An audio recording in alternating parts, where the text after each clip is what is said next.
Bonsoir très chers compatriotes gabonais en vos rangs et qualités respectives. Vous êtes à l'émission Atmosphère animée par Thierry et Sam David Birakuma, le minotaure de la baie de Cochon, la voix des sans-voix, la cristallisation des aspirations légitimes du peuple souverain, garant de la légitimité populaire et institutionnelle.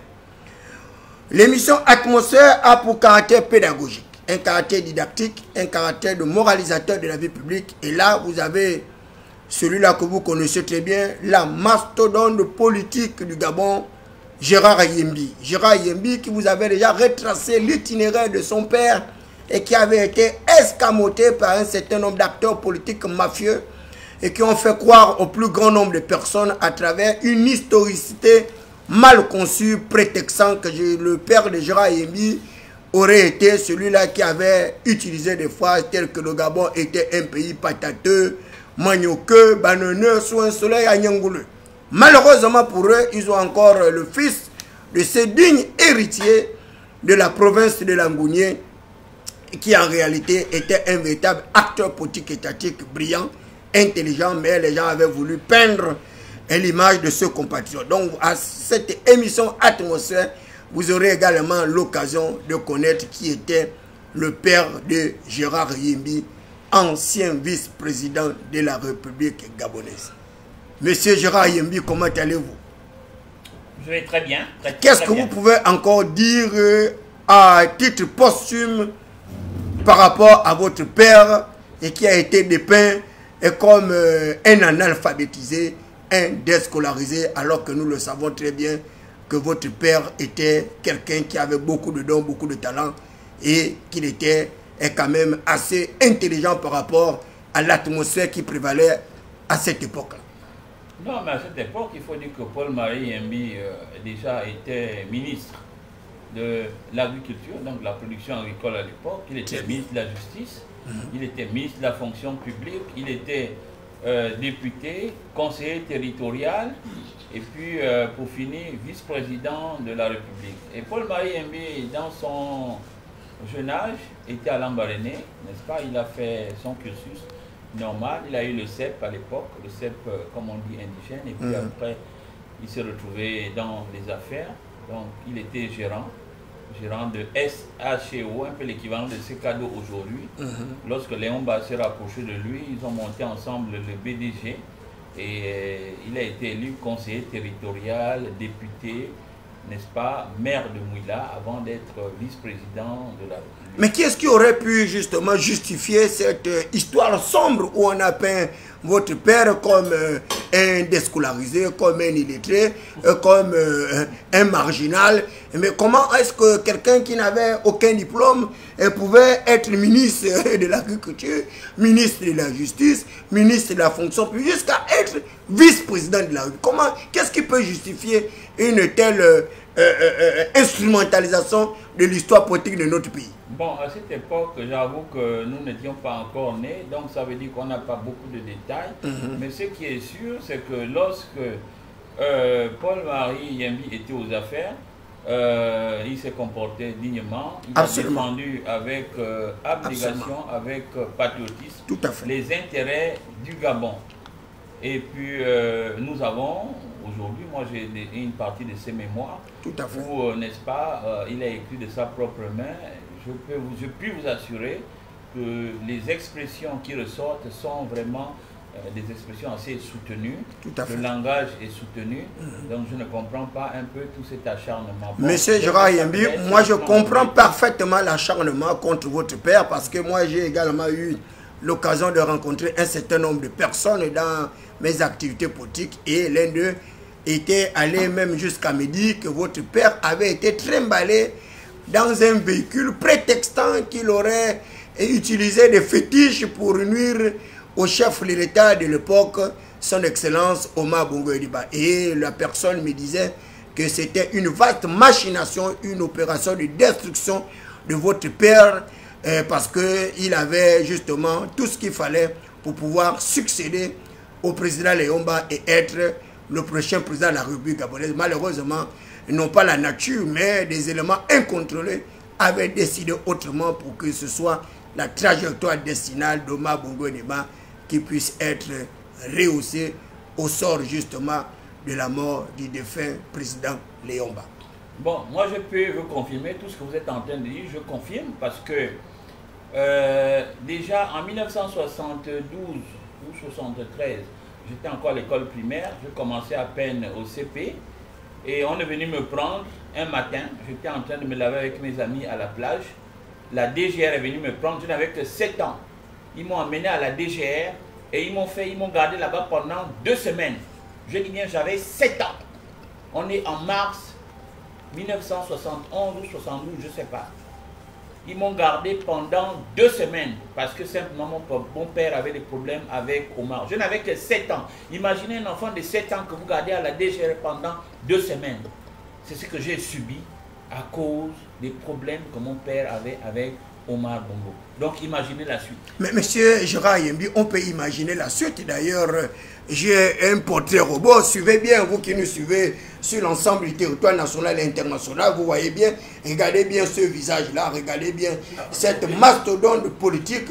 Et je vais aller de l'autre côté. Eh bien, vous allez vous rendre compte que ce n'est pas la même personne. Mais vous voyez bien que c'est la photocopie de son père. Là, vous avez justement Paul-Marie Yembi, ancien vice-président de la République gabonaise. Mais c'est pratiquement le jumeau, la photocopie conforme à l'original de son père. Est-ce que c'est normal de garder un enfant de 7 ans, 2 semaines à la DGR parce que son père a les problèmes avec Bongo? Est-ce que c'est normal? C'est ce qui a été fait.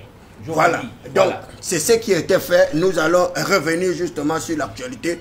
Monsieur Gérard Yembi, vous avez dit tout à l'heure que votre père était également gérant d'une grande structure. Vous avez pu décliner toute la trajectoire destinée de votre papa et on voit bien qu'il est hors de question qu'il aurait été ce qu'on a accusé. Donc ce sont tout simplement des actions qui ont été faites à l'égard de ce personnage pour pouvoir assombrir son histoire.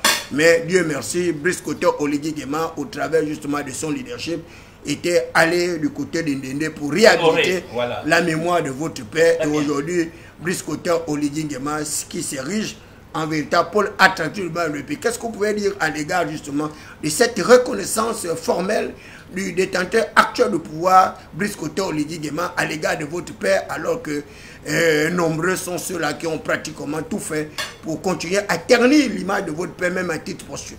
Non, je dis merci au général président Oligui parce que l'année dernière, effectivement, il est venu en Inde et on est arrivé là au mausolée, là on a enterré papa.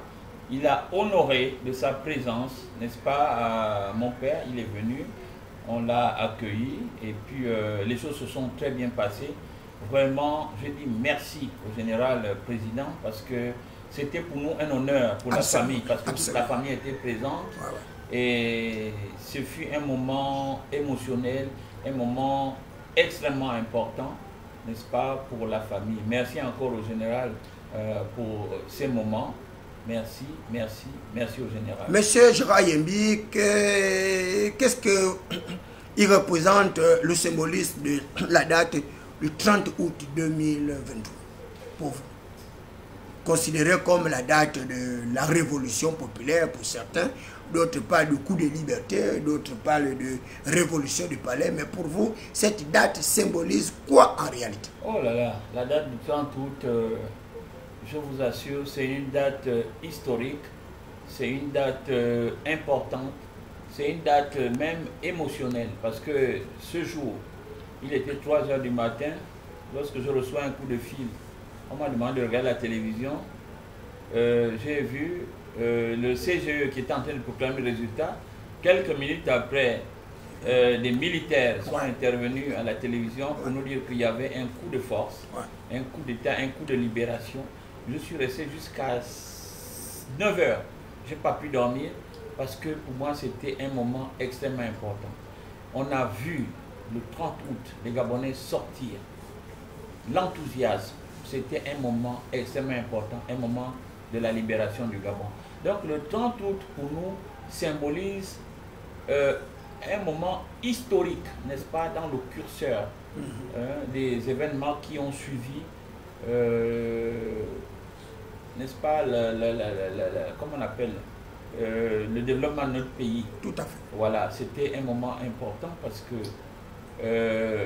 ce jour, les militaires se sont réveillés, des gens sur qui on ne comptait plus. Absolument. Voilà, Absolument. ils se sont réveillés et ils ont dit, bon allez, désormais ça suffit. On va remettre aux Gabonais leur pays, on va remettre aux Gabonais leur dignité et on va permettre aux Gabonais désormais de décider de leur sort. Voilà, donc c'est ce que le 30 août un peu nous rappelle. Voilà, le 30 août justement représente cette date-là que vous dites là, qui a permis aux Gabonais justement de renouer justement sur les essors d'un certain nombre de préoccupations majeures. Nous avons vu le système Bongo PDG, 42 ans de règne de gouvernance d'Omar Bongo Ndima, 42 ans. Plus 14 ans. Voilà, plus 14 ans de règne de gouvernance d'Ali Bongo Ndima, cela faisait 56 ans de gouvernance politique avec un seul patronyme. Aujourd'hui, nous avons un nouveau patronyme, c'est le patronyme Brice Clotaire Oligui Nguema, qui est d'ailleurs à cheval entre la province du Wellington, mais également la province du Haut-Togo. Et nous voyons bien dans les actions menées par le chef d'État qu'il arrive à manifester un certain patriotisme, un certain républicanisme.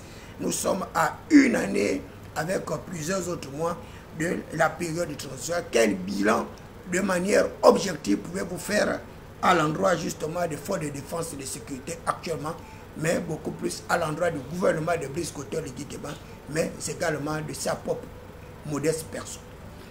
Depuis que le général Brice Clotaire Oligui Nguema a pris le pouvoir, je vous assure, vous pouvez faire le tour des quartiers, vous pouvez faire le tour des départements, le tour des provinces. Vous allez comprendre que vraiment les choses bougent. Le pays est en chantier.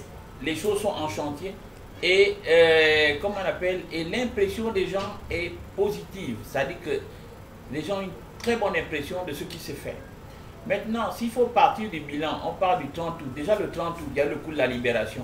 C'est un point important. Absolument. Ensuite, il y a eu la sécurité du pays parce que c'est bien de faire un coup d'État, un coup de libération, mais ensuite il faut sécuriser le pays à sécuriser. Sécurité les biens, les personnes. Troisièmement, il y a eu au niveau de la fonction publique les postes budgétaires qui étaient bloqués.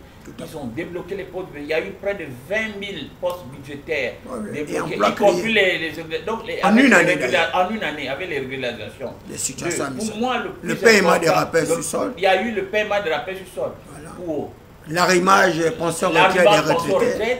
Ensuite, il y a eu le projet Assala qui a été bouclé de main de maître. Mais je vous assure, ce projet, c'est près de 52 000 barils jour.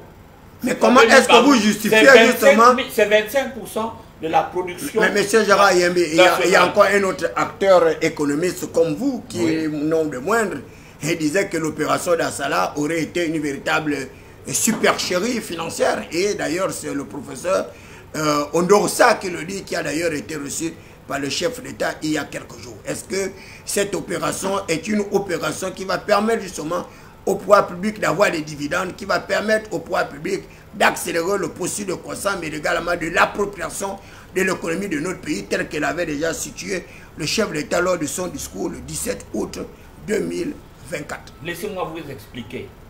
Assala, l'année dernière, c'est à peu près 362 000 milliards de résultats nets. Résultat net, ça veut dire que c'est de l'argent qu'on peut prendre, on met de côté. Ah ouais, de l'argent frais. De l'argent frais. Ok? Ensuite, lorsqu'on vous dit il y a des problèmes avec Assala, Assala c'était un montage financier. Ce montage financier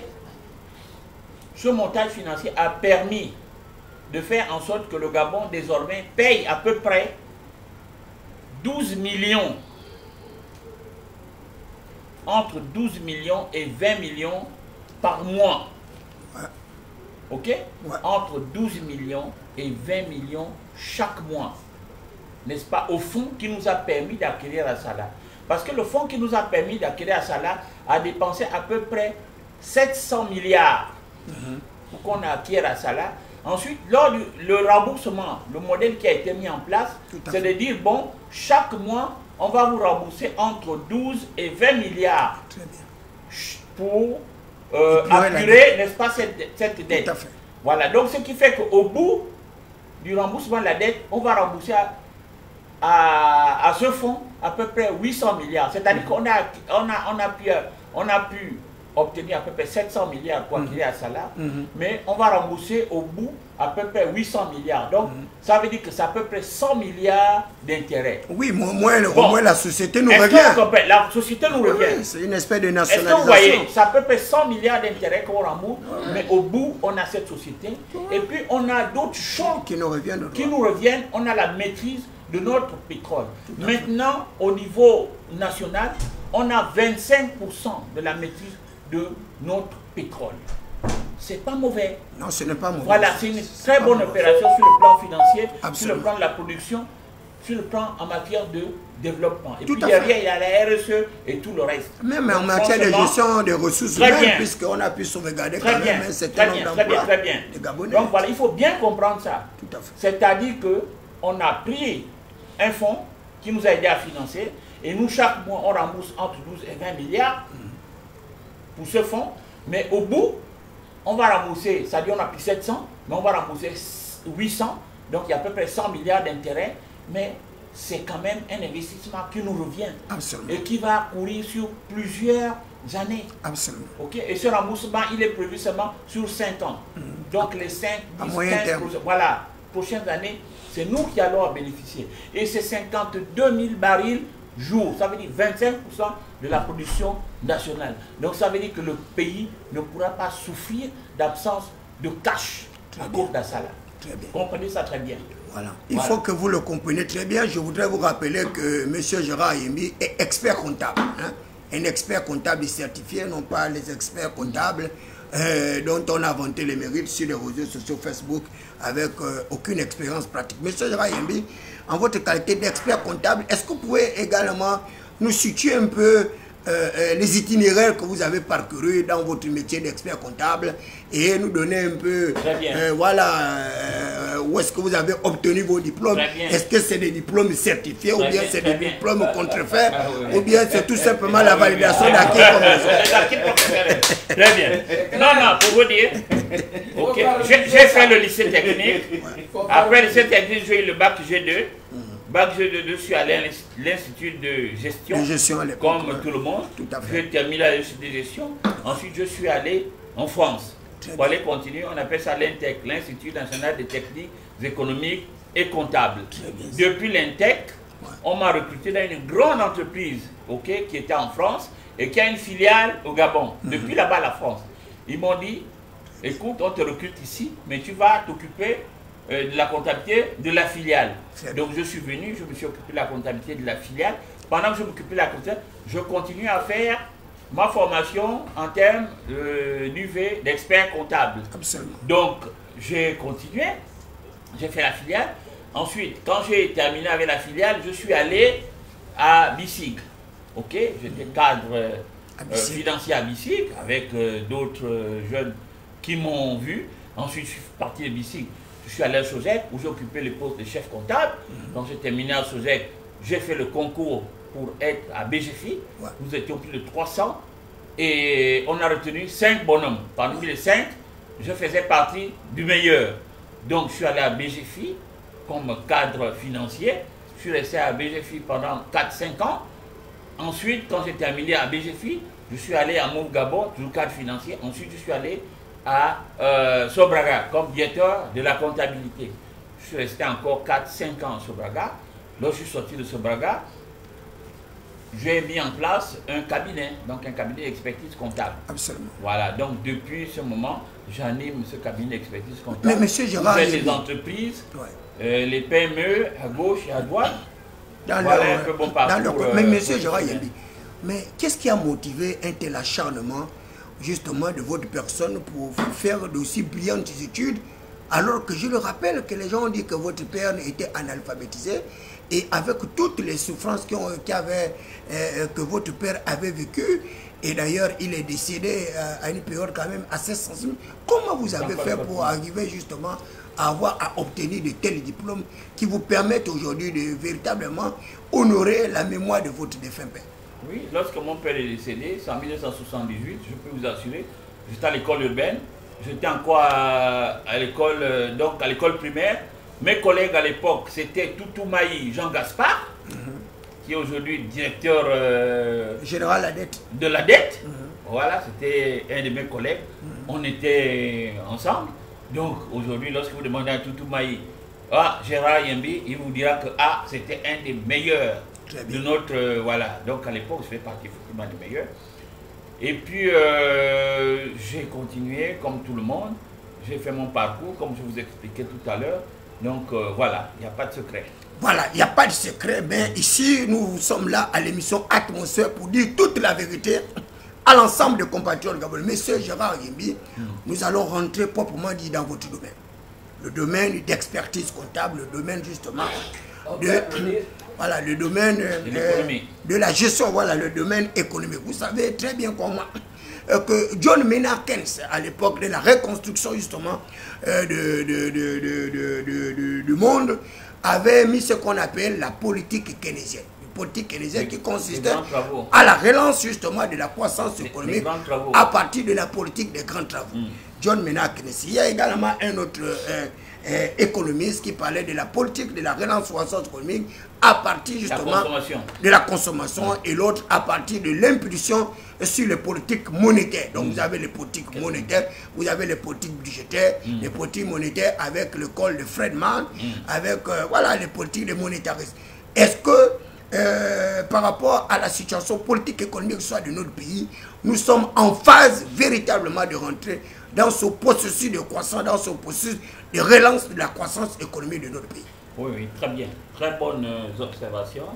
Les questions sont très bien ciblées et je me rends compte que vraiment, vous avez tous les bons schémas avec Keynes et puis tous les autres économistes et financiers de l'époque. Mais ce qu'il faut comprendre, c'est que nous, au niveau du Gabon, nous sommes, n'est-ce pas, en matière de politique financière, nous sommes soumis aux contraintes de la BAC, donc de la BAC.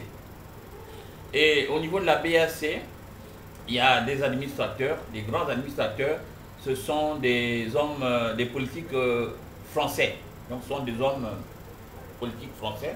C'est la France, n'est-ce pas, qui a la main, n'est-ce pas, sur toutes les politiques importantes de la BAC. Et au niveau de la BAC, on a des contraintes importantes, très très très importantes, au niveau des banques commerciales. C'est ce qu'on appelle des règlements COBAC. Okay? Vous avez le règlement numéro 1, numéro 2, peu importe. Ce sont ces règlements. Mais ces règlements-là font en sorte que toutes les politiques qu'on peut développer au niveau de la sous-région, donc dans nos pays, ne peuvent pas prospérer simplement parce que ces politiques privilégient d'abord la France, privilégient d'abord le budget de la France, privilégient d'abord les politiques françaises. Donc, nous, au niveau de la sous-région ou au niveau du Gabon, on ne peut pas aller plus loin. Je veux prendre un cas simple.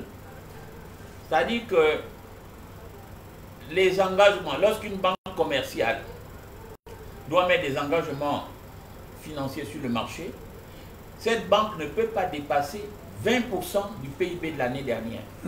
Ça veut dire que lorsque la banque a mis beaucoup d'argent sous forme de crédit aux ménages, aux entreprises, à l'État, dès que ça atteint 20% du PIB de l'année dernière, elle bloque parce que ce sont des contraintes BEAC.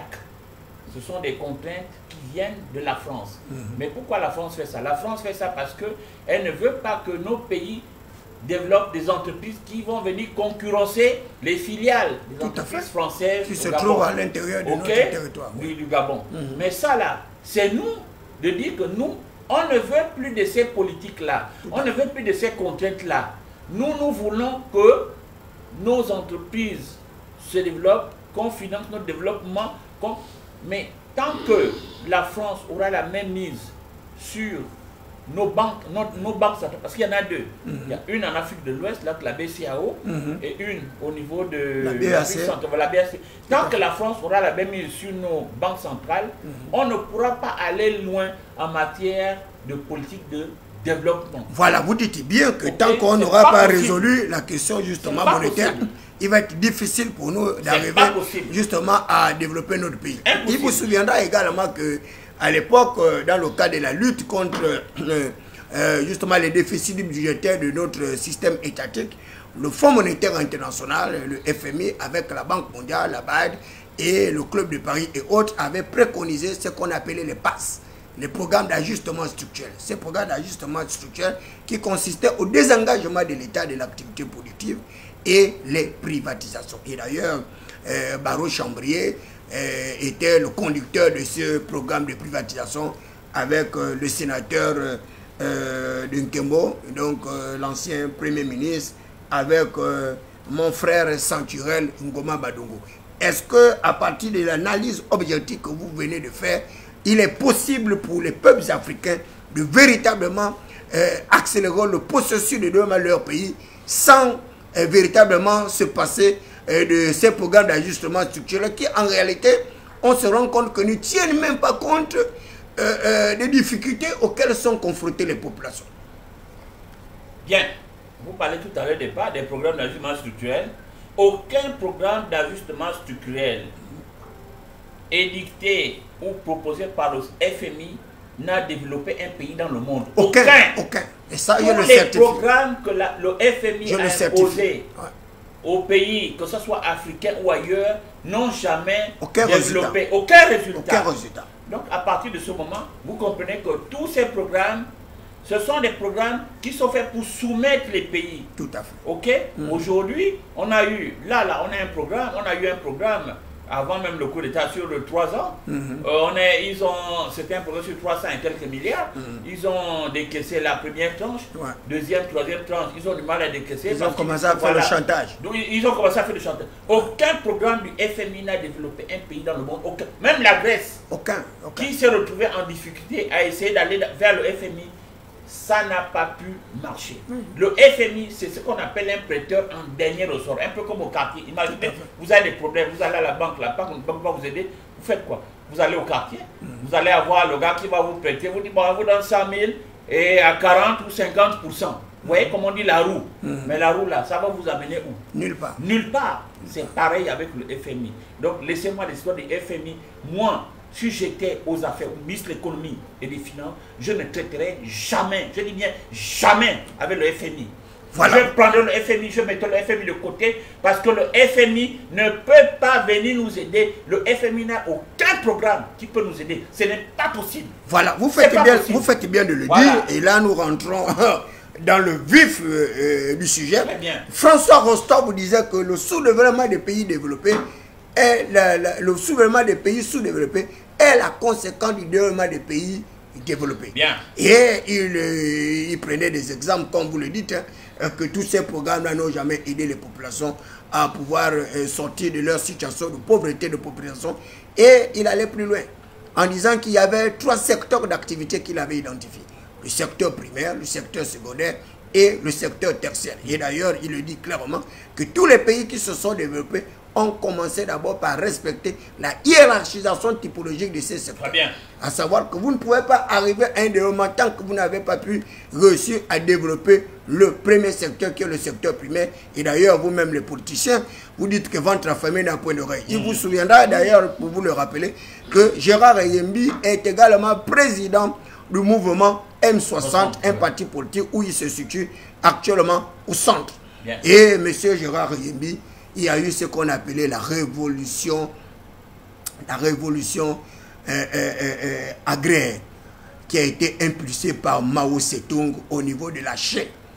Mao Tse-tung avait mis en place cette révolution verte qui consistait à lutter contre les déficits alimentaires pour permettre aux Chinois d'abord de bien se porter, de bien manger et ensuite d'impulser une dynamique de développement. Aujourd'hui, la Chine, qu'on le veuille ou pas, est l'un des pays les plus prospères de l'humanité. Qu'est-ce qui bloque les pays sous-développés de pouvoir impulser toutes ces réformes agraires pour que nous puissions également sortir de notre situation de paupérisation? Et d'ailleurs, j'apprends il y a quelques jours à travers une dépêche sur l'émission Atmosphère que Brice Clotaire Oligui Nguema aurait également mis en place un autre processus de poursuite de du projet Graines à travers l'achat, l'acquisition de plusieurs équipements pour permettre justement de relancer le projet agricole de notre pays. Est-ce que vous pensez très honnêtement, M. Gérard Yembi, qu'il est possible pour les peuples africains de prendre en compte cette première préoccupation majeure qui consiste justement à lutter contre les déficits alimentaires, de lutter contre la paupérisation, lutter contre l'exode rural pour que nous puissions arriver à une espèce de sédentarisation des populations à l'intérieur de nos villes et villages. Tout à l'heure, j'étais en train de vous expliquer que dans les politiques publiques, les politiques de décentralisation, il était très important de mettre des moyens, des ressources à la disposition des gouverneurs, des maires de chaque province pour pouvoir développer, n'est-ce pas, ces zones en fonction des réalités, en fonction de la demande, en fonction des préoccupations des peuples. Vous ne pouvez pas vous lever et puis vous dire vous allez développer, vous allez... Non, ces gens-là, je prends la province par exemple de Langounier, dans la province de Langounier, ils peuvent avoir besoin du taro, ils peuvent avoir besoin du tubercule, du manioc, ils peuvent avoir...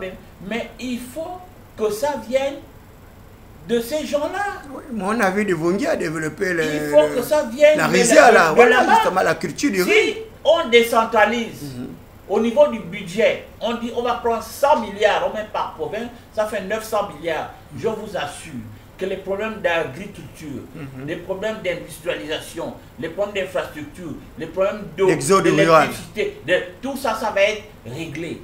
Ce n'est pas un problème. Maintenant, pour en venir au fond du problème par rapport à ce que vous étiez en train d'évoquer tout à l'heure sur les problèmes d'agriculture, mais imaginez un pays comme le Gabon. On va dire, bon, dans Mouila, tout l'Angounier produit la tomate. On va prendre cette tomate à l'état brut, mais il faut la transformer. Tout à fait. Si vous la transformez, pour la transformer, il faut de l'énergie. Après, il faut la transporter. Après, il faut les routes, il faut des voies de communication. Absolument. Mais si vous n'avez pas de voies de communication, si vous n'avez pas d'énergie, même si vous produisez 1000, 2000, 3000, 4000, je ne sais pas combien de... Ça sert à quoi? Ça ne sert à rien. Ok? Donc, l'agriculture, tout ça c'est intégré. Que vous prenez l'agriculture, vous prenez les routes, vous prenez l'énergie, vous prenez la transformation, tout ça, ça va ensemble. Donc, à partir du moment où vous commencez à lancer tous ces projets-là, il faut comprendre que le Gabon, c'est un pays qui est important, qui peut produire, qui peut transformer et qui peut vendre même à l'extérieur. Absolument. Ok? Absolument. Donc, ce sont des choses qui se font de façon coordonnée, de façon réfléchie. On ne lance pas des projets parce qu'il faut lancer. Non, non, non. Nous sommes que 2 millions d'habitants. Avec 2 millions d'habitants, je vous assure, si vous lancez un programme agricole, que ce soit des tomates, je ne sais pas, vous n'allez pas vous en sortir parce que le marché est faible. La faible consommation. Vous comprenez? Donc, il faut, si vous lancez un marché de cette nature, il faut vous projeter, vous dites, bon, on lance ce marché parce qu'on veut exporter. Ok? Regardez aujourd'hui avec Olam. Olam, ils font l'huile de palme, mais l'huile de palme est prisée partout dans le monde. Que ce soit en Afrique centrale, aux États-Unis, en France. Donc eux, ils peuvent produire autant d'huile de palme qu'ils veulent. Ils savent que ça va trouver un débouché. C'est ça le plus important. Absolument. Vous comprenez? Absolument. Voilà. Monsieur Gérard Yembi, et tout à l'heure, vous avez bien parlé des difficultés des politiques monétaires dans le cadre de la relance de la croissance économique de notre pays. Donc, tout le monde le sait, ce n'est un secret de polichinelle, que BGFI est en situation de surliquidité. Qu'est-ce qui peut justifier le fait que BGFI qui soit en situation de surliquidité, comme d'autres banques d'ailleurs implantées sur le territoire national, n'arrive pas à prêter de l'argent aux entreprises pour pouvoir relancer la croissance économique? Ils arrivent à utiliser ce qu'on appelle le petit d'encadrement de crédit, qui consiste en une augmentation des intérêts de ces crédits-là avec des délais de remboursement assez faibles. Or, nous voyons bien avec les politiques budgétaires et politiques monétaires qui sont impulsées par la Chine, on voit bien qu'eux, ils font plutôt l'inverse. Ils arrivent à réduire justement les taux d'intérêt avec une longue durée de la période de remboursement. Ce qui fait que ceux qui vont prêter l'argent dans la banque ont toutes les possibilités de pouvoir rembourser facilement, mais également de développer leur activité. Qu'est-ce que vous pouvez également dire à l'endroit le briscoteur Oligui Nguema par rapport à la situation également de BGFI, où nous avons vu le détenteur actuel de pouvoir commanditer un audit dans cette structure nébuleuse aujourd'hui qui constitue pour l'État gabonais un véritable nœud gordien. Très bien. Bon, c'est déjà ce qu'il faut comprendre. C'est-à-dire que sur le plan bancaire, ce qu'il faut comprendre, c'est que sur le plan bancaire,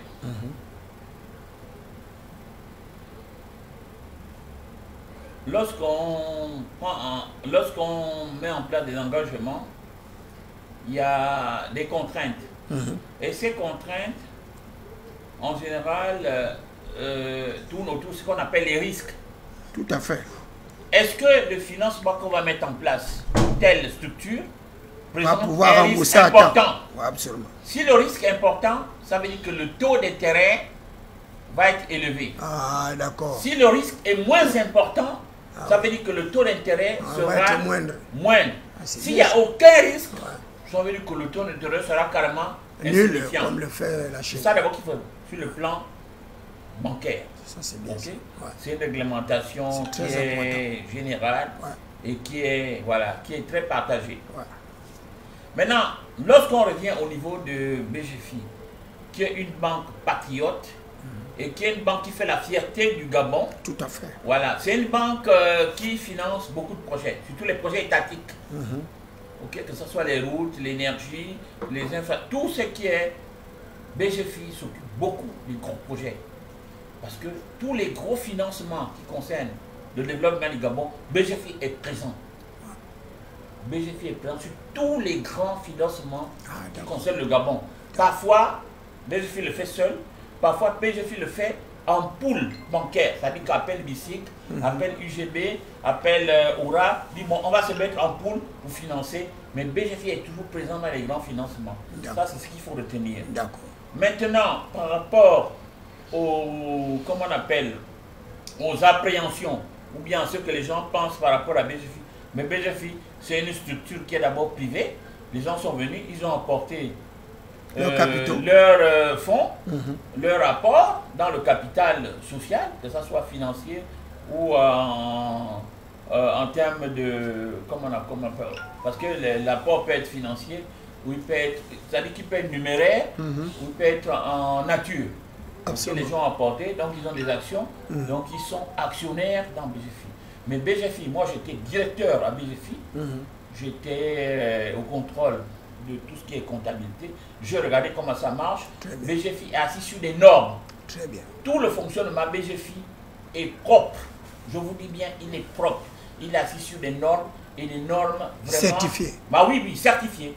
Moi-même, mon activité, l'activité que je menais au niveau de a été certifiée. Donc, au niveau de BGFI, je n'ai pas de souci. C'est une activité, c'est une entreprise qui est pérenne. Mais les populations disent que BGFI aujourd'hui constitue une véritable gangrène pour les pouvoirs publics, à savoir que c'est une banque et qui arrive à des blanchiments des capitaux, au financement du terrorisme et autres travers. Qu'est-ce que vous pouvez dire également à l'endroit de toutes ces personnes-là qui arrivent à peindre BGFI avec un champ lexical de plus religieux, alors que jusqu'à présent, ils ne peuvent pas porter la preuve justement de tout ce qu'ils arrivent à dire. Oh, vous avez été quand même un acteur majeur de cette entreprise et vous avez bien pu voir le contour de cette entreprise. Qu'est-ce que vous pouvez nous dire à ce sujet-là? Non, ce que je peux dire, c'est-à-dire que tout ce qui concerne le blanchiment, tout ce qui concerne le financement du terrorisme, il y a eu des réunions importantes sur le plan international, ce qu'on a appelé les recommandations je n'ai plus trop le souvenir, mais il y a eu des réunions internationales, n'est-ce pas, où ces problèmes ont été évoqués. Tout à fait. Et au niveau des BGFI, on a reçu, n'est-ce pas, le rendu de toutes ces recommandations-là. Et ces recommandations ont permis à BGFI de mettre en place des mécanismes, n'est-ce pas, pour combattre tout ce qui est blanchiment. Voilà, tout ce qui est blanchiment.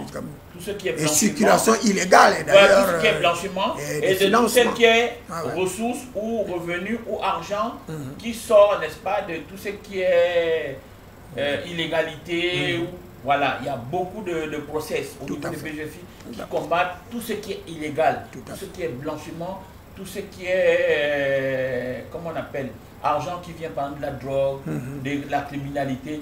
Au niveau des BGFI, ça vous pouvez être sûr, il y a des combats qui sont menés à ce niveau. D'accord. Voilà, donc toutes les activités des BGFI aujourd'hui, les revenus des BGFI aujourd'hui sont des revenus propres.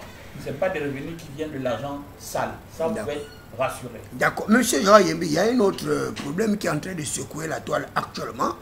On a vu le visage d'un ancien fils du chef de l'État, je ne citerai pas le nom pour ne pas lui faire une publicité gratuite, et qui était à Gabon World Company, nommé comme PCA, président du conseil d'administration. On a également une autre image de la sœur de l'actuel vice-premier ministre de la planification, ancienne directrice générale de la CNAMGS également, avec d'autres compatriotes qui ont vu justement une suspension à titre conservatoire de leur poste sur des présomptions de détournement de fonds publics, je ne parlerai pas de blanchiment de capitaux, mais de détournement de fonds publics, de pillage de ces entreprises-là. Une entreprise comme la CNAMGS, qu'est-ce qui peut justifier le fait que les gens n'arrivent pas à comprendre la nécessité d'arriver à la rationalisation des structures pour sauver le plus grand nombre de compatriotes gabonais, parce que c'est quand même une entité qui fait la fierté et également des politiques publiques de notre pays, parce qu'elle permet quand même de soigner le maximum de personnes en moins de coûts, c'est-à-dire les personnes vulnérables. Or aujourd'hui, cette entité est pratiquement menacée à cause de tous ces budgétivores politiques qui ne comprennent pas la nécessité pour eux de changer de mentalité. Et d'ailleurs, le chef de l'État, lors de son dernier discours, le disait qu'il faut nécessairement, impérieusement, que les Gabonais arrivent à un changement de méthode ancienne pour que nous embrassons des véritables méthodes qui puissent nous permettre d'arriver à une rationalisation des capitaux, mais également des ressources humaines. Bien. Très bonne question, très bonne intervention, très bonne observation. Tout à l'heure, vous avez parlé d'entreprises en fait parapubliques. Absolument. Je crois que ce n'est pas la première de mes interventions. J'ai toujours dit, une entreprise, lorsqu'elle se pilote, lorsqu'elle se gère, il y a deux pans. On a le pan, donc, qui est, comme on dit, l'opérationnel, donc l'exécutif. Et puis on a le pan qui s'occupe du contrôle. L'exécutif mène, n'est-ce pas, fait le pilotage, et puis il y a le pan qui s'occupe du contrôle.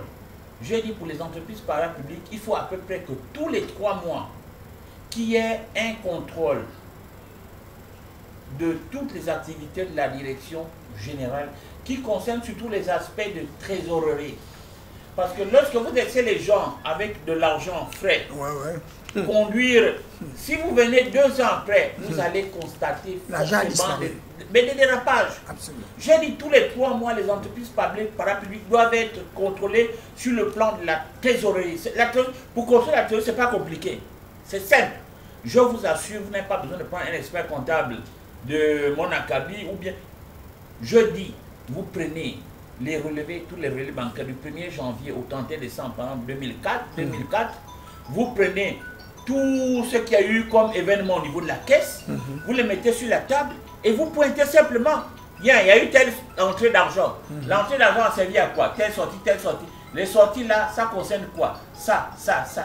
Simplement, tous les 3 mois, et vous verrez que ceux qui sont aux affaires ne pourront pas se permettre n'importe quoi. Absolument. Ce n'est pas possible.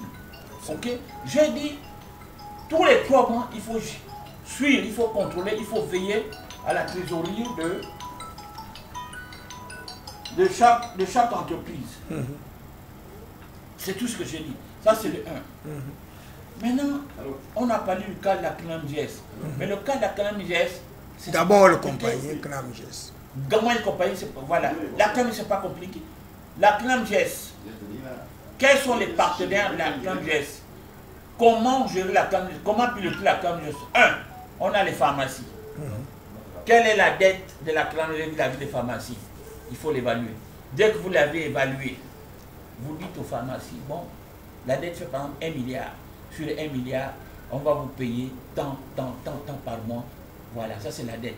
Maintenant, tout ce qui arrive après, on va régulariser. Au niveau des hôpitaux, sur place, ça fait tant. ça fait tant de temps, on va payer. Au niveau des évacuations sanitaires, ça fait tant. Les évacuations sanitaires. On va, voilà. Au niveau maintenant des ressources, dans les ressources, on a les subventions. Est-ce que vous êtes sûr que toutes les subventions qui ont été prévues pour la calamité ont été encaissées? Très bien. Pour vous assurer. Deuxièmement, maintenant, il faut voir, il y a des entreprises au niveau national, comme les banques, les assurances, qui dégagent des valeurs ajoutées importantes, des marges importantes. Il faut que ces entreprises bénéficiaires, ouais. Dans le cadre de la RSE pour la CNAMGS, dit que bon, écoutez, dans ce que vous avez dans vos marges, prenez au moins 10%, versez à la CNAMGS sur le... C'est-à-dire qu'en tant que patriote, tout à fait, pour également accompagner la politique de l'actuel chef d'État. Parce qu'il faut redresser, il faut permettre à la CNSE d'accompagner les gens. C'est un outil important pour la politique sociale du chef de l'État. On ne joue pas avec ça. Mais mon Dieu, c'est quoi vos conneries là? La CNSE ne peut pas être en difficulté pour financer une pharmacie, un hôpital, une évacuation sanitaire, ou d'autres trucs qui tournent sur le social. Ce n'est pas possible. C'est l'outil social, c'est l'arme sociale par excellence. Ça dit que si tu dis que la CNSE a un problème, c'est comme si tu disais que l'armée nationale ou bien la garde républicaine ou la police a un problème pour sécuriser le pays. Tout à fait. Les vous comprenez? Ouais. Ok? Ouais. Donc c'est ça. Oh, pardon. Non, pas nous fatiguer. Non, non, arrêtez. Monsieur Gérard Yembé, nous sommes à 80% de notre interview. Et prenez votre mal en patience parce qu'il y a encore un autre débat. Le débat de l'endettement de notre pays. Vous savez que le Gabon est quand même un pays à revenu intermédiaire de la tranche supérieure, avec une faible population, avec beaucoup de ressources, beaucoup de matières, des ressources halieutiques, des ressources minières, sans compter des ressources humaines, etc. Mais le Gabon n'arrive toujours pas à décoller avec un endettement excessif. Qu'est-ce qu'il faut faire pour lutter justement contre cet endettement excessif? Parce que les populations n'arrivent pas à comprendre. Comment un faible pays comme le Gabon, avec une faible population, peut avoir des taux d'endettement assez élevés, et on arrive à apprendre que les autorités de notre pays arrivent à s'endetter davantage pour payer la dette. Est-ce que c'est compréhensible le paiement d'une dette à partir d'une autre dette? Ou à défaut, qu'est-ce qu'il faut faire justement pour épurer cette dette-là et relancer la croissance économique? Le principe c'est quoi? Monsieur David, lorsque vous êtes un fonctionnaire, si vous allez à la banque, vous dites à la banque, oh, prêtez-moi 10 millions. Quand la banque vous donne 10 millions, c'est pour aller construire votre maison. Si la banque vous donne 10 millions, c'est pour aller acheter une voiture. Si la banque vous donne 10 millions, en fait, c'est pour aller investir. Donc, on ne peut pas à un moment donné dire que la banque vous a donné 10 millions et quand on va regarder l'investissement, il n'y a pas. Il n'y a pas. Il n'y a pas. Mais c'est d'abord ça le problème. Il n'y a pas. Bien, on va regarder, il n'y a pas. Bon, maintenant, il faut bien que la banque rentre dans ses fonds. Puisque vous avez un salaire, la banque dit, moi je fonctionne sur votre salaire, que vous ayez investi ou pas, je fonctionne. C'est ça d'abord le truc. Très bien. Bien. Maintenant, on va ramener ça au niveau du pays. Ils ont pris des fonds. Ils n'ont rien fait avec. Ils ont dilapidé les fonds. Ils ont dilapidé. Mais comme il faut que le pays rembourse cette dette, on fait comment? Maintenant, les nouvelles autorités qui arrivent, il faut qu'elles soient imaginatives, innovantes, il faut qu'elles réfléchissent comment on fait. Il ne faut pas qu'elles aillent prendre d'autres dettes pour rembourser une dette qui existe. Regardez ce qui s'est passé récemment. Ils sont allés prendre 180 milliards sur le marché CEMAC pour rembourser les eurobonds. Mais monsieur Gérard, c'est quoi un eurobond? C'est simplement en des termes assez simples. Eurobond, c'est-à-dire que tu passes, c'est simple, franc CFA à euro ou franc CFA à dollar. C'est ce qu'on appelle. C'est des gros termes, c'est des pompeurs, c'est des menteurs. Non, mais monsieur Gérard, franc CFA à euro ou franc CFA à dollar. Non, monsieur Gérard, on veut comprendre parce que là, c'est quand même assez dangereux. Mais euro, c'est un bon. Ce qu'on est en train de prendre là, euro. C'est un bon que tu as à l'extérieur. Oui, mais moi. Mais comme à l'extérieur, tu ne peux pas payer en franc CFA. Non, mais. Tu payes ça en. Non, monsieur. En euros ou en dollars. Monsieur Gérard, nous on veut comprendre. Oui. Moi, je suis chercheur de capitaux. Yes. J'ai le CFA. Je veux avoir des capitaux CFA pour pouvoir financer les activités de mon entreprise. Yes. Et il y a une autre banque, par exemple, une banque internationale, yes, qui me propose de me financer ces fonds-là, mais les paiements sont en euros ou en dollars. Oui. Est-ce que vous ne voyez pas que c'est une entourloupe pour moi d'aller prendre de l'argent, sachant bien que 1 dollar fait pratiquement 450 francs et que 1 euro fait 650 francs. Or, le CFA, nous sommes là où... Est-ce que ce n'est pas une arnaque, sinon une supercherie? Ce n'est pas une supercherie parce que le CFA, ce n'est pas une devise, ce n'est pas une monnaie. Très bien. Le CFA, c'est un bout de papier que les Français vous ont dit, bon, écoutez, le bout de papier là, gardez ça pour payer vos trucs chez vous. Mais vous ne pouvez pas payer ça en euros, voilà. Non. Voilà, sur le marché international. Sur le marché international, c'est un bout de papier. Ok. Là, c'est grave. Voilà, c'est un bout de papier que les Français vous ont donné. Mais ils vous ont donné ça pourquoi? C'est parce que vous avez de l'argent chez eux. Au niveau du compte d'opération, vous avez des argent au trésor français. Trésor français. Voilà, ils vous ont dit, quand vous avez l'argent ici, nous on vous donne un papier. C'est comme une garantie de dette. Pour dire que, on reconnaît que vous avez de l'argent ici, donc gardez ça là-bas. Mais est-ce qu'on ne peut pas récupérer cet argent qui est au trésor français là? Est-ce qu'on peut pas on peut récupérer, mais pour récupérer, qu'est-ce qu'il faut faire? Il faut que les dirigeants qui soient là soient légitimes. Pour dire que nous on se lève, pour dire que si un dirigeant qui n'est pas légitime, la légitimation. Voilà, qui se dit je vais récupérer, il ne pourra pas parce qu'on va lui dire tu viens récupérer ça à quel titre? Est-ce qu'on t'a élu? Est-ce que tu as la voix pour venir dire que tu viens récupérer? L'aval des populations. Voilà. Ça, c'est très bien ça. Ok?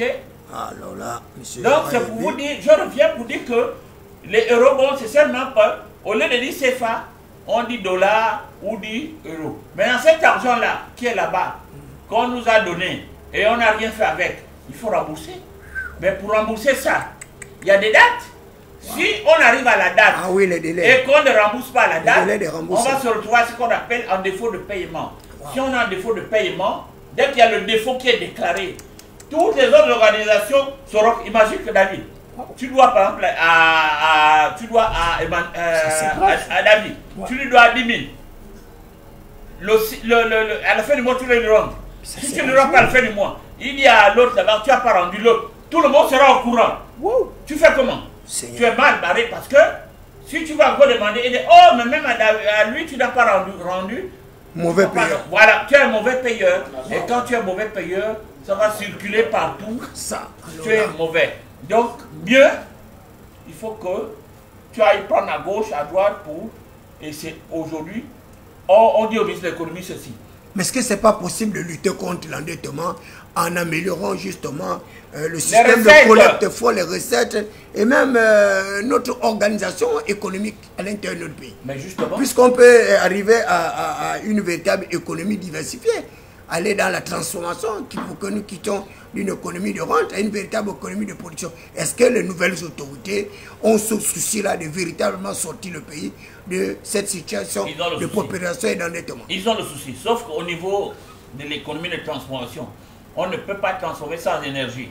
Si déjà la SCG n'arrive même pas à couvrir l'énergie domestique, vous avez vu les coupures partout. Absolument. Est-ce que c'est les usines qu'on peut alimenter? Impossible. Donc à ce niveau, laissez de côté. Ce n'est pas possible. Wow. Alors là, ce n'est pas possible. Parce que l'économie, c'est déjà par la transformation. Si par la transformation, on ne peut pas, ce n'est pas la peine. 1, 2. Au niveau de la fiscalisation, je vous ai dit, vous par exemple, David, imagine que vous avez 3 studios dans votre quartier en location. 100 000, 100 000, ça fait 300 000. Est-ce que vous avez un numéro au niveau des impôts? On vient vous fiscaliser sur les 300 000, vous payez les 15% qu'on appelle la TCL, la taxe sur les loyers. Tout à fait. Vous ne payez pas, donc vous n'êtes pas fiscalisé.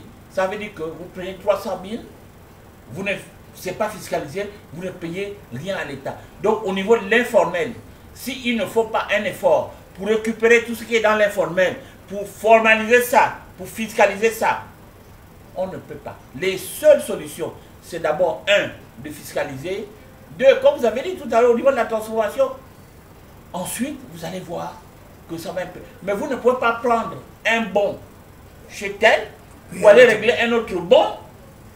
Vous allez lever 180 milliards sur le marché CEMAC pour aller régler les eurobonds. Ça ne marche pas. Le ministre de l'économie est nul, il n'a rien compris. Pauvre de lui, c'est dommage. Monsieur Gérard Yembi, nous sommes pratiquement au terme de notre émission avec l'éclairage que vous venez de nous faire. L'une des premières dispositions justement de notre loi fondamentale qui vient d'être adoptée parle d'un État unitaire décentralisé. Et Jean-François Toutouméman, Jacques-Émile l'encyclopédie, disait que l'État unitaire est un État totalement concentré, un État omniscient, un État omnipotent, et qu'il était quasi impossible d'arriver à cette espèce de décentralisation. La décentralisation qui est d'ailleurs un transfert de compétences du pouvoir central aux collectivités locales. Est-ce qu'avec la ferme volonté affichée par le détenteur exclusif actuel du pouvoir, il est possible de véritablement arriver à une décentralisation et aider le pouvoir public à ce que vous avez dit, c'est-à-dire développer l'arrière-pays et puis lutter contre l'exode rural, la paupérisation dans nos villes et villages pour que le Gabon puisse véritablement lutter contre les écarts de développement, mais également les écarts de conditions de vie et existence. Très bien, vous avez bien fait de rappeler tout ça. Je vous ai dit qu'on a une loi sur la décentralisation. C'est une loi qui ne demande que d'être appliquée. Et c'est une très bonne loi. Et lorsque vous regardez le contenu, vous comprenez bien que ce soit la décentralisation, la déconcentration et tout le reste, c'est au profit du peuple gabonais. Mais je vous dis, imaginez, prenez la province simple de Mouila.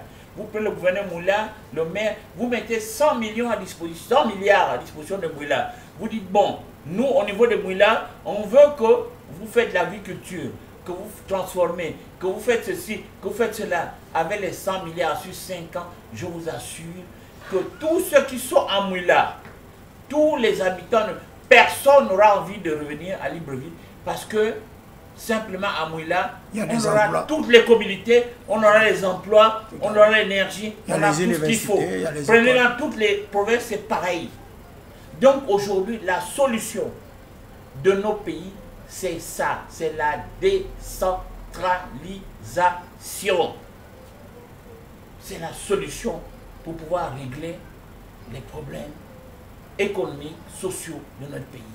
Merci, nous sommes à l'émission Atmosphère avec Gérard Yembi. Donc nous sommes pratiquement au thème de notre émission. Là, nous allons aller dans la conclusion. Monsieur Gérard Yembi, il y a des activistes gabonais, et particulièrement un des moindres, Jonas Molinda, qui aujourd'hui est en train de vilipender le chef de l'État et d'ailleurs qui menace même de mort, qui disait que le chef de l'État sera criblé de balles. Il accuse vraiment des choses assez terribles. Et qu'est-ce que vous pouvez dire à l'endroit de justement de ces activistes gabonais à l'étranger qui aujourd'hui arrivent à menacer la paix sociale, l'unité de notre patrie? Mais qu'est-ce que, en termes de conclusion, pouvez-vous dire également à l'endroit du chef de l'État Brice Clotaire Oligui Nguema, le héros national, celui-là qui aujourd'hui constitue une véritable alternative de notre pays, sachant bien que nous sommes pratiquement au thème du processus transitionnel et que la force majeure ne va certainement pas être constatée puisque nous avons adopté une constitution et il nous faut véritablement la mettre en application. Et le chef d'État d'ailleurs, à travers son discours, l'a dit sans pouvoir se cacher, que nous sommes pratiquement dans les préparatifs à venir de l'élection présidentielle à venir. Et vous, vous êtes également leader d'opinion, vous êtes acteur politique étatique, vous êtes un agent, un vecteur de devant. En termes de conclusion, est-ce que vous pouvez dire un mot de fin à l'endroit du détenteur actuel du pouvoir, à l'endroit des populations, à l'endroit des activistes, à l'endroit des opérateurs économiques, à l'endroit des clergés, à l'endroit de cet ensemble de composantes sociétales pour que nous puissions préserver ce que nous avons toujours eu de cher, c'est-à-dire la paix des braves, la cohésion, l'unité de notre parti à travers une démocratie apaisée, une démocratie consensuelle qui puisse préserver les intérêts de notre parti, c'est-à-dire le Gabon. Bon, par rapport à des individus tels que Jonas Moula, franchement, je n'ai aucun commentaire. Il est libre, n'est-ce pas, de dire ce qu'il veut, il est libre d'avancer ce qu'il veut. Ça, franchement, je n'ai rien à dire. En revanche, par rapport au pays, par rapport au Gabon, nous avons commencé un processus. Lorsque la transition s'est mise en place, il y a eu le dialogue national, inclusif. Il y a eu tous les événements qui ont suivi pour qu'on arrive, n'est-ce pas, à la constitution, n'est-ce pas, qui a été plébiscitée. Voilà. 91%. Ensuite, voilà, on a le code électoral qui va se mettre en place et puis après la liste électorale. Donc je vais surtout inciter sur le code électoral. Très bien. Le code électoral, il faut que ça soit un outil qui nous permette de rendre transparent tous les événements qui vont se faire. Très bien. Tout le processus. La transparence. Je vais aller simple. Ouais. Si on prend par exemple un bureau de vote, non pas un bureau de vote, un centre de vote. Centre de vote, oui. Dès qu'on a fini le centre de vote, au centre de vote, vous savez, il y a un tableau, non?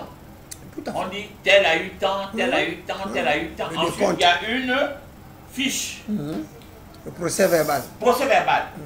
Si ce centre de vote-là, on prend la caméra, on filme, et on filme également la liste, le dépouillage public. Voilà. Et ensuite, on dit bon, on va faire un groupe, par exemple dans la province de l'Estuaire.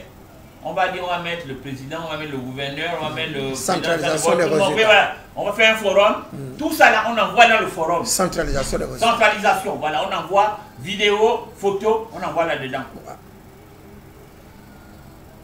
Ça part.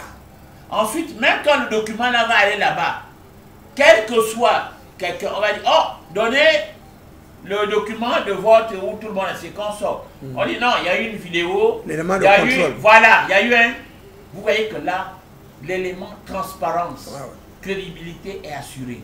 Mais on fait ça, G1, G2, G3. Ça dit que chaque province a son forum où on sort les résultats de chaque centre de vote, vidéo, filmé, on envoie au président de la Cour constitutionnelle, au président à tous les partis politiques. On dit voilà, il y a un forum où on envoie ça. Qui va se lever un matin pour bouder les résultats? Personne. Est-ce que c'est pas ce qui se fait en France? C'est ce qu'on n'a jamais vu de contestation. Dans la journée, quand on termine, le soir, on a tout le monde, on a les mêmes chiffres, on a les résultats. Voilà là où je vais amener le ministre de l'Intérieur, je vais amener le président, je vais amener le président de la Cour constitutionnelle. Je veux que tous, c'est là. Vidéo, ça dit centre de vote. On sort, on filme le tableau, la vidéo, tout le monde, vice-président, l'autre, on filme le truc, on envoie dans un forum, chaque province, G1, G2, G3, G4, jusqu'à G2, chaque province a le forum. On met les résultats. Aujourd'hui, il n'y a pas quelqu'un qui peut battre Oligui aux élections, c'est pas possible. Bien, donc forcément, il va gagner. Mais il faut qu'il gagne dans l'honneur. Avec la manière. Avec la manière. C'est ça qu'on veut. Voilà mon mot de fait. Mais M. Gérard Yembi, vous vous basez sur quoi pour dire que Oligui Nguema, s'il est candidat, va gagner? Alors qu'on voit bien la clameur populaire, Oligui Nguema aujourd'hui n'a plus le même atout, il n'a plus le même capital social et qu'il est venu avec à cause de plusieurs de ses collaborateurs qui également désanobli la tâche qui était la sienne. Vous avez véritablement des indicateurs pour justifier ce que vous dites? Ce n'est pas que j'ai vu des indicateurs. Il y a même la clameur, il y a la clameur sociale, c'est vrai. Mais ce qui est sûr, c'est que Oligui, lorsqu'il est arrivé, il a posé des actes importants qui ont montré que les Gabonais peuvent compter, peuvent espérer. Mais je vous dis, absolument, qui depuis Oligui, en une année, a pu recruter 20 000 fonctionnaires? Non, ce n'est pas possible. Même Ali Bongo n'a pas pu le faire en 14 ans. Personne. Qui a pu dépenser près de 700 milliards parce qu'il faut acheter Assala pour permettre au Gabon d'être autonome ou bien être bien sur le plan du pétrole. Zéro. Personne. La construction de bâtiments administratifs avec regardez ce qui se fait un peu partout. Les immeubles partout. Je vous assure. En une année, rien que les actes qu'il pose ça se supprime. Parlent pour lui. Donc ces actes-là parlent pour lui. Donc à partir de ce moment, les Gabonais comprennent qu'il n'y a pas, quel que soit, s'il y a l'élection là en mars 2025, il n'y a pas quelqu'un qui est capable de battre. C'est pas possible. Donc le M60 apportera naturellement mais bien sûr, naturellement son soutien au président. Voilà. C'est clair. Voilà, merci. Là, vous étiez à l'émission Atmosphère. Vous avez bien suivi Gérard Yembi. Je vous disais que c'est une véritable mastodonte. Gérard Yembi, c'est quand même un expert comptable et diplômé des universités de l'Hexagone. La France, c'est pas donné à tout le monde. Il vous a bien tracé son itinéraire. Là, il est à l'image de son défunt père qu'on a qualifié d'illettré, alors que là, vous avez bien vu les germes de son père, la génétique moléculaire qui est là avec ce background, ce cerveau serveur divin mais électrifié. Nous sommes là pour, une fois de plus, remercier Gérard Yembi qui a bien voulu nous entretenir ce soir. Merci également à son père à titre posthume qui a véritablement donné les outils à Gérard Yembi. Il est là aujourd'hui, il a l'image de son père et qui était vice-président de la République, mais nous osons croire que ce message également ne va pas tomber dans les oreilles de sourds, que le chef d'État, Brice Côté Oligui Nguema, va s'entourer d'un tel personnage pour pouvoir l'accompagner dans la relance de la croissance économique, comme il a fait pour le ministre de l'économie, ministre du budget et autres. Voilà quelqu'un également qui pourrait occuper une haute fonction au sein du cabinet présidentiel pour pouvoir vérifier tout ce qui se fait au niveau de la politique impulsée par le chef de l'État dans le cadre macroéconomique. Merci de votre bien aimable attention. Vous étiez à l'émission Atmosphère. Vous pourriez me recontacter également en ordre pour que nous puissions poursuivre ce débat dans nos maisons, dans nos villes et villages. Vous étiez en face de Thierry et Sam David Biakouma, le Minotaure, la Belle de Cochon, la voix des sans voix, la cristallisation des aspirations légitimes du peuple souverain. Oui, il y a quoi?